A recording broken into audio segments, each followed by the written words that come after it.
पाकिस्तान और हिंदुस्तान की सियासत, ये अहले सियासत का जो बुनियादी फर्क है वो आप देखिए। आप जवाहरलाल नेहरू से लेके और मौजूदा वजीर आजम नरेंद्र मोदी तक के, अब तो ट्वीट का जमाना है, आप मुख्तलिफ त्योहारों पे जो ग्रीटिंग्स दी जाती हैं, जो मुबारकबाद दी जाती है, आप उनको देखिए।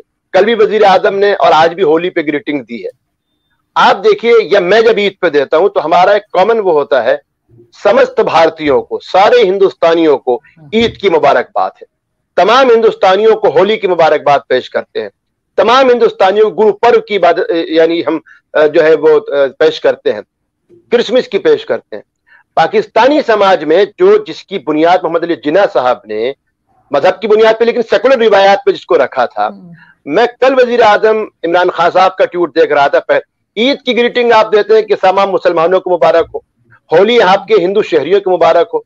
जब तक शहरियों के अंदर आप इम्तियाज करेंगे, जब तक आप स्टेट जो है वो त्योहारों को अलग अलग करके देखेगा, तब तक जो है हम एक सेहतमंद माशरे की तामीर नहीं कर सकते। और मैं मानता हूं बहुत सारे इख्तिलाफात के बावजूद हिंदुस्तान में आज भी वो चीज मौजूद है कि मैं आरजू को बड़े फख्र से कहूंगा कि आपको होली मुबारक हो, और आप मुझको बड़े फख्र से कह सकती हैं आपको ईद मुबारक हो। उसमें मजहब की कोई वो नहीं होगी। नमस्कार दोस्तों, जय हिंद। आप सभी का स्वागत है आपके अपने चैनल आजाद भारत लाइव पे। दोस्तों, ये एक रिएक्शन वीडियो है और आप इस पर्टिकुलर वीडियो में देखेंगे किस तरह से पाक मीडिया से आए हुए इस वीडियो में कई सारी बातें की जा रही है भारत और पाकिस्तान के रिश्तों के बारे में, और कई सारी ऐसी चीजें हैं जो हमें आज तक नहीं पता थी।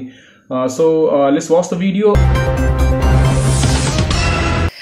बिल्कुल आप ठीक बात कह रहे हैं, और ऐसा होना भी चाहिए कि हम एक दूसरे को होली और दिवाली और ईद की मुबारकबादें दे सकें और उस पर किसी को कोई एतराज ना हो।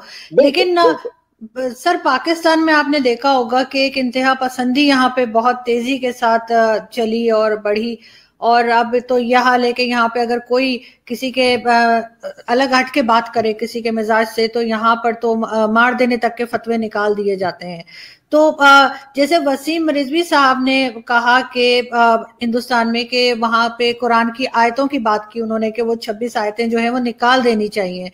तो अगर वो पाकिस्तान में होते तो शायद अभी तक तो उनके फतवे निकल गए होते, लेकिन हिंदुस्तान के मुसलमानों ने उस तरह का रिएक्ट नहीं किया। आप क्या समझते हैं कि क्या हिंदुस्तान का मुसलमान ज्यादा मैच्योर है, वो चीजों को लेके ज्यादा बेहतर तरीके से चलता है, या पाकिस्तान का मुसलमान ज्यादा पक्का मुसलमान है कि वो उस तरह की बात पे एकदम से रिएक्ट करता है, गुस्सा दिखाता है? मैं समझता हूं कि आरजू, अगर हम अपनी मुश्तरका तहजीब की बात करें, फिर मैं दिल्ली पे आ रहा हूं जो आपकी ननिहाल है, तो इस दिल्ली के अंदर एक बहुत बड़े बुजुर्ग थे, हजरत शाह अब्दुल अजीज मुहद्दिस दहलवी। मैं समझता हूं कि बर्रे सगीर में आज उनके मुकाबले का कोई बुजुर्ग या कोई आलिम दीन नहीं होगा।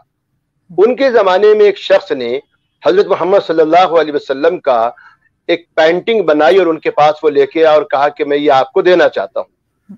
अगर आज का कोई आलिम होता वहीं पे वो फतवा दे देता कि साहब इसके साथ जो है ज्यादती या इसको जो है इस पे इर्तिदाद लागू कर दिया, कुफ्र लागू कर दिया जाए। शाह साहब ने बहुत जवाब दिया, आपने बड़ी मेहनत की है, लेकिन हमारे यहाँ हर नेक काम की इब्तिदा जो है वजू से होती है।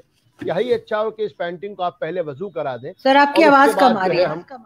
आपकी आवाज आ रही है? आपको आपकी हल्की आ रही है, आपकी आवाज हल्की हो गई है जी।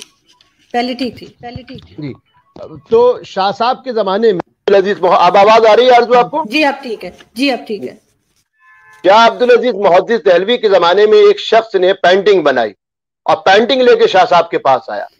तो अगर आज के लोग होते तो उस पर फतवे लगा देते, लेकिन शाह साहब ने कहा कि हर अच्छे काम की इब्तिदा वजू से की जाती है। बेहतर यह कि आप इस तस्वीर को भी वजू करा दीजिए। वजू का जब पहला लोटा पानी का डाला गया, पेंटिंग खत्म हो गई और फिसाद खत्म हो गया। वसीम रिजवी साहब ने जो बात कही उस पर हिंदुस्तान की हुकूमत ने, हिंदुस्तान की बरसर इख्तिदार जमात ने, यहां तक कि जो फिक्री तंजीमें हैं हिंदुओं की या मुसलमानों की, सबने कहा कि इससे हमारा कोई ताल्लुक नहीं है, मजहब की तालीमात को बदला नहीं जा सकता है। और पाकिस्तान के अंदर आप देखिए बड़े अच्छे उलामा गुजरे हैं। मैं हमेशा अपने पाकिस्तानी दोस्तों से एक बात करता हूं कि जिन जिन मुल्कों में इस्लाम गया, इस्लाम की खूबी और कमाल यह था कि उसने कल्चर को अडॉप्ट कर लिया। अगर इंडोनेशिया के अंदर वो अपने नाम के साथ सुकानो और सुहारतो लगाते, हमें कोई इख्तिलाफ नहीं होता है। अगर अरब लोग ईद के दिन तलवारबाजी के साथ जश्न मनाते, हमें कोई इख्तिलाफ नहीं होता। अगर हमारे पड़ोस में या आपके पड़ोस में ईरान नौरोज मनाता है तो हमें कहीं पे गैर मजहबी चीज नजर नहीं आती। अगर मिस्र के अंदर मेसोपोटामिया या जो है वो अहराम मिस्र की ताजीम करते हैं, या ताजीम का मतलब इसको प्रिजर्व करते हैं, हमको कोई इख्तिलाफ नजर नहीं आता। वही चीज पाकिस्तान में आके शिद्दत पसंद क्यों बन जाती है, इख्तिलाफ क्यों बन जाता है? आप देखिए केरल जहां पे बरसगीर में सबसे पहले इस्लाम आया था, वहां के लोग आज भी अपने नाम के साथ कुट्टी लगाते हैं, लोकल नाम लगाते हैं। बांग्लादेश के अंदर और हमारे बंगाल और आसाम में देखिए लोग मजूमदार लगा रहे हैं। कल्चरल जब हम अपने आप को अलग करना चाहते हैं किसी भी जगह पे, पाकिस्तान के साथ जो मुझको दिक्कत लग रही है, जो मेसोपोटामिया ये मुश्तरका हिंदुस्तान की एक तहजीब थी, आज ये समझ भाई हम 712 से पहले भी पाकिस्तान का मतलब मैं बात करता हूँ, 712 से पहले भी आरजू सिंध मौजूद था, 712 से पहले भी जो है सक्खर मौजूद था, 712 से पहले भी हड़प्पा और मोहनजोदड़ो मौजूद था। आप हर चीज 712 पर आके क्यों जोड़, मोहम्मद बिन कासिम से जोड़ देते हैं? उससे पहले की जो तहजीब और तमद्दुन है हमको उसको समझना होगा। हमारी एक मुश्तरका तहजीब और तमद्दुन है, और वसीम रिजवी हो या ऐसे जो भी लोग हों, जमहूरी समाज के अंदर, जमहूरी लोग में इनकी कोई कदर व कीमत नहीं है, लेकिन शिद्दत पसंदी की भी कोई हमको इख्तियार नहीं करना चाहिए। मैं हमेशा बड़े खुशी भी होती है, आप देखिए कि पाकिस्तान जिसने आज भी हम जो होते तो आबिदा खानम हो या हिंदुस्तान, हमने तो इन सबको हिंदुस्तान में ही सुना। और आखिरी बात जारजू, मुझको ये बताइए, जो लोग मौसीकी को लेके कव्वालों को शहीद कर देते हैं, गुलकारों को पे गोलियां चला देते हैं, मैं उनसे एक बात पूछना चाहता हूं, हिंदुस्तानी तहजीब व तमद्दुन, जब मैं आरजू हिंदुस्तानी तहजीब व तमद्दुन की बात करता हूं तो मुश्तरका बात कर रहा हूं मैं। हजरत अमीर खुसरो रहमतुल्लाह अलैह ने यानी ढोलक से तबला बना दिया, तार से सितार बना दिया, ठुमरी, नगमा, ये सारी चीजें अमीर खुसरो ने दी हुई थी। बुल्ले शाह रहमतुल्लाह अलैह ने होली के लिए कहा खेलूं बिस्मिल्लाह के। आप कल्चरल से जब अपने आप को अलग करेंगे तो शिद्दत पसंदी पैदा होगी, क्या हिंदुस्तान हो या पाकिस्तान। हमको शिद्दत से बचना है, तहजीब से जोड़ना है, और यही मैं समझता हूं कि सबसे बड़ी इस्लाम की भी खूबी है कि उसने लोकल कल्चर को इख्तियार किया था।